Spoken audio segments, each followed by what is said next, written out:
the conversation about whether or not there should have been a speech today, would there have been anything wrong if there was one today and then one on June 12th as well? No, that would have been superfluous because the whole idea behind making 12th of June Democracy Day is not to lower the standing of what happened on 12th of June 1993 when Nigeria was robbed of a democratic transition. So I think, in my view, that the government felt that it would be overdoing things if it had a speech today and another one on 12th of June. The 12th of June speech will have just been, should I say, icing on the cake. So the government, I think, was better advised not to make an inauguration speech. It's not common in democratic societies for presidency, the change of baton to go unheralded. So I honestly felt that President Buhari would have said one or two things, aside from his interview on some national television network. It's an opportunity missed when the focus of the nation was on the tenure, the new tenure of the president. At least some soothing balm ought to have been administered on Nigerians to give them some impression of hope and optimism and what have you. Nigeria is right now on a slaughter slab, and Nigerians are yearning for, even if it's mere promises, of a better tomorrow. But he made quite some in the oath that was taken, you know, the oath of allegiance, talking about to discharge his duties, you know, the fundamentals, upholding the fundamentals of the Constitution, and then, of course, the Chapter 2, to preserve the fundamentals, directive principles of, you know, enshrined in the Constitution, Chapter 2. I mean, these are also several promises and oath he has taken for Nigeria and Nigerians. No, that's a mere formality. A formality is different from a definitive, I will even say pontifical statement from the President of the Republic at such an occasion. The formality of swearing in, oath of allegiance and what have you. Anybody who has that high position in the scheme of things will subscribe to the Constitution and what the Constitution promises the rest of the country. It's a moment of focus, and that's why I said it was a missed opportunity. What will he have lost by making, however brief, statement on what Nigeria can expect in the next 4 years? But so do you think that it will make us look forward to that 12th of June, since no speech came through today? Sir? You think that you share the same view, Prof, that who knows, if he gave a speech today, wouldn't people have said, wait a minute, so what will be the significant difference between today and June 12th? I think the Prof is very correct. I'm not even sure, from what we already know in the history of this administration, that there will be a speech on June 12th. Why not? I don't know. There's no speech now. There may never be speech again. Okay. You are taking an oath of office to serve the people. You tell them what you want to do. June 12th is a celebration of a missed opportunity. That's a different thing. Christmas is different from New Year Day. June 12th is different from the time you take oaths of office, when you should promise the people, tell the people, inform the people what you want to do.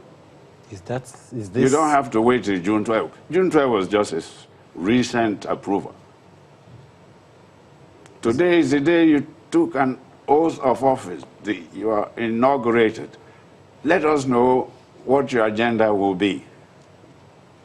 We are not told that, and we are asked to wait for another day, June 12th. Suppose June 12th does not happen. When will we have the statement, the promise, the agenda of this administration? When? Are you saying now that the state governors who are taking oath today will wait till June 12? I don't know. Some would argue maybe we should take silence as acquiescence, as they say in law, and maybe also adopt what he said May 29, 2015. Do you think his body language would show that the perhaps famous quote that he's known for, "I belong to no one, I'm for everyone," is something that he will still bring forward in the next 4 years? That does not distract from the fact that he's taking an oath of office today following an election. He took oath in 2015. He didn't say that that was enough to cover today. He's taking another one. And indeed, the 4 years between 2015 and today, a lot has passed. A lot of water has passed under the bridge. And he should have informed us or let us know what he has done so far and what he intends to do for the second term. We are not informed about that.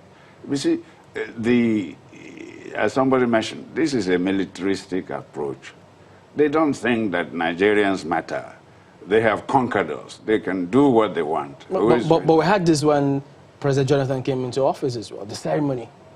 It was the same thing. Didn't he say anything? Yeah, but when you say it's a military approach, is it in terms of the ceremony or the fact that there was a speech at the time? Both. But at that time, there was no the significance. They hadn't given recognition to June 12th. That's what I'm saying.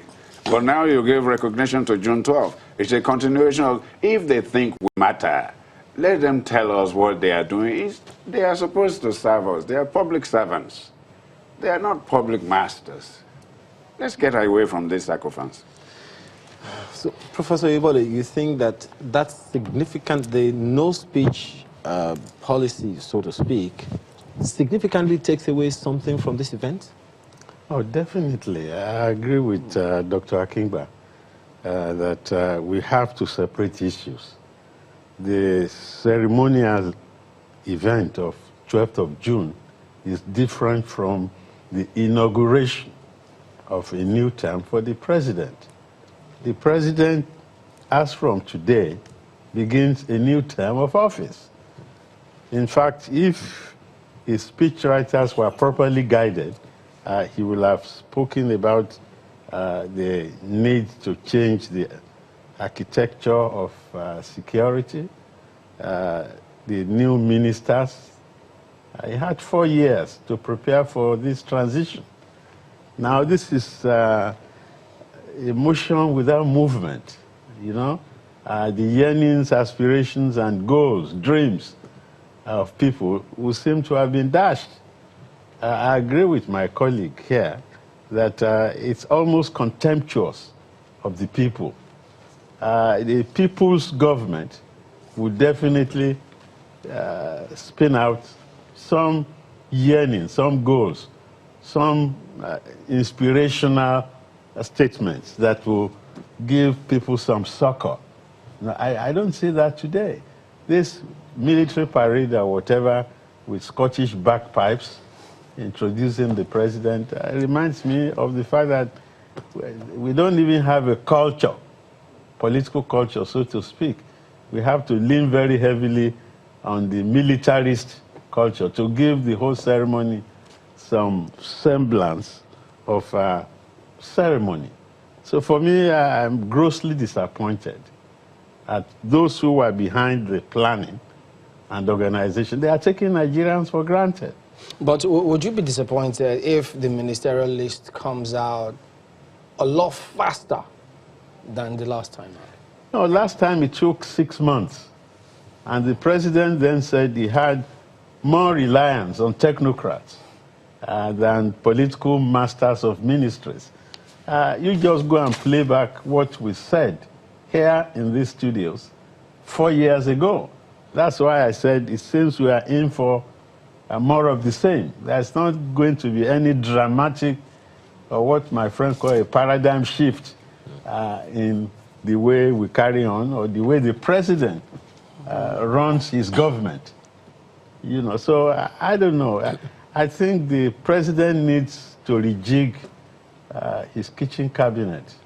Advisors, the advisors have to advise him on propriety of actions. This doesn't take the people into account. Maybe he's still suffering from the problem of the judiciary because the matter of his presidency is hanging in the air. And so he might not want to overdo it because the courts still have to decide whether he properly won the elections. And maybe he's laboring under that particular heavy burden, okay? So on that score, I will understand him, that you don't want to over-celebrate before, because now that the Supreme Court is taking very interesting, drastic positions, the judges are now replacing themselves from the electorate. It seems the judges now decide who holds political office. It's not a good day for Nigerian democracy. In other places, South Africa inclusive, once the people speak, once they decide, then the events will run from there. But in Nigeria, you are not sure. As I said, never say never in Nigeria. Anything could still happen.